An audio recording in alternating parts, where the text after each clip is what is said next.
There's the water heater I'm draining. It's almost drained.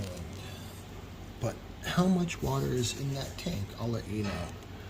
And this is how you do it. You pick this up and it stops. So I'm cleaning this thing out. Look at all this dirt that came out from inside. This used to be the anode rod, which is a sacrifice metal made out of magnesium or aluminum, and it did its job. It sacrificed itself. But this is 10 or 11-year-old water heater. Has so much dirt inside. Look at that. It's all the way back down in there.